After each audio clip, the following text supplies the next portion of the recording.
ખેડા જિલ્લામાં આવેલા મહેમદાવાદ તાલુકાના સાદરા ગામે સામાજિક બંધારણ સંમેલન યોજાયું। મહેમદાવાદ તાલુકાના સાદરા ગામના પ્રથમ નાગરિક એવા સરપંચ શ્રી બાબુભાઈ આતાભાઈ ચૌહાણની આગેવાની હેઠળ સામાજિક બંધારણ અમલમાં મૂકવા માટે ગામના વડીલ આગેવાનો, નવયુવાનો તથા માતાઓ બહેનો હાજર રહ્યા।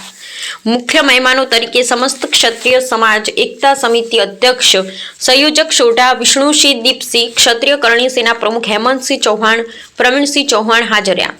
સમગ્ર ગામમાં સામાજિક બંધારણ અનુસંધાને ચર્ચા કરવામાં આવી તથા હાલની મોંઘવારીને કારણે સમાજ આર્થિક પછાત થાય છે તો સમાજથી ખોટા લગ્ન ખર્ચ, સામાજિક વ્યવહારો, ચલ ક્રિયા, શ્રીમંત જેવા પ્રસંગો મર્યાદિત સંખ્યામાં તથા મર્યાદિત ખર્ચમાં ઉજવવામાં આવે તે નક્કી કરવામાં આવ્યું તથા અમુક મરણોત્તર વ્યવહાર, બર્થડે પાર્ટી, ડીજે જેવા વ્યવહાર ઉપર પ્રતિબંધ મૂકવામાં આવ્યો।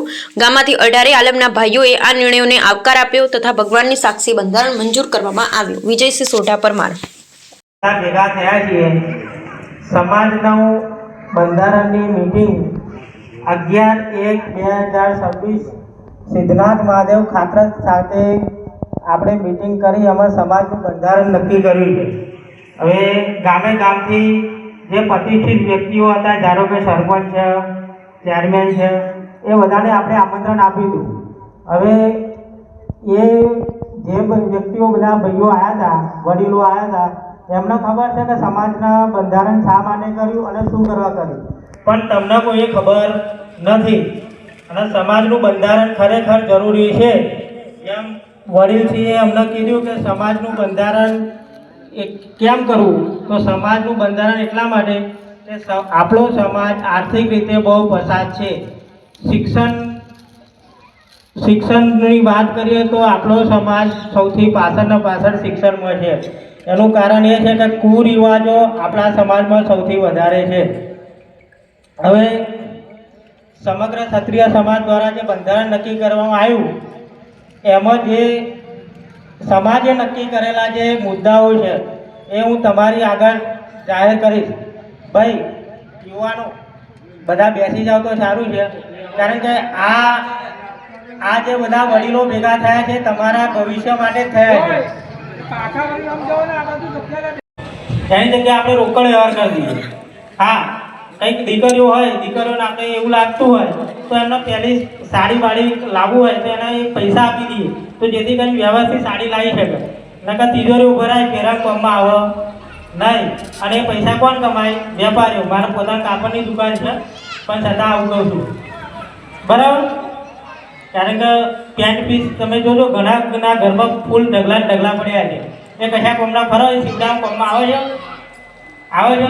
એના કરતાં રોકડા પૈસા હોય તો કંઈક કોમમાં આવે ને। એટલે સમાજે આ બંધારણ એટલા માટે નક્કી કર્યું છે। હવે સગાઈ દરમિયાન માત્ર ઓઢી લઈને જ જવું, ખાવું લઈને જવાનું નહીં, દીવાઓ લઈને જવાનું નહીં, આ બધું બંધ કર્યું છે સમાજે। બધાને મંજૂર છે? અને કેમ બંધ કર્યું છે એનું કહું, કોઈ પ્રશ્ન હોય તો કહી શકજો, બરાબર?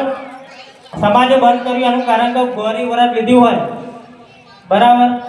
એટલે ગોરી વરતમાં આપણી દીકરીએ, ધારો કે મારી દીકરીએ ગોરી વરત લીધું તો એને 2000 રૂપિયા ખાવાનું લાવે, ગોરી વરત પૂરું ના થઈ જાય? થઈ જાય કે ના થઈ જાય? પણ જો ખાવું લઈને તોથી આપણે મહેમાન બોલાવીએ તો 5-10 રૂપિયા એમને થાય, 15-20 અમને થાય।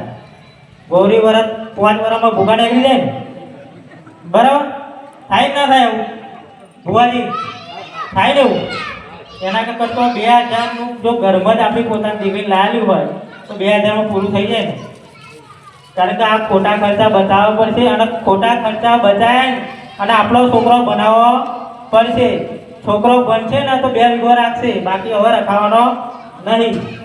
તમે ભણવામાં ખર્ચો કરો, જો વીઘું મેળવાનું થાય તો લગ્ન માટે ના મેળજો, છોકરાને ભણાવવા માટે જો મેળવાનું થાય મૂકી દો, કારણ કે છોકરો બનશે ને તો 2 વીઘો નહીં 20 વીઘો રાખતો થશે।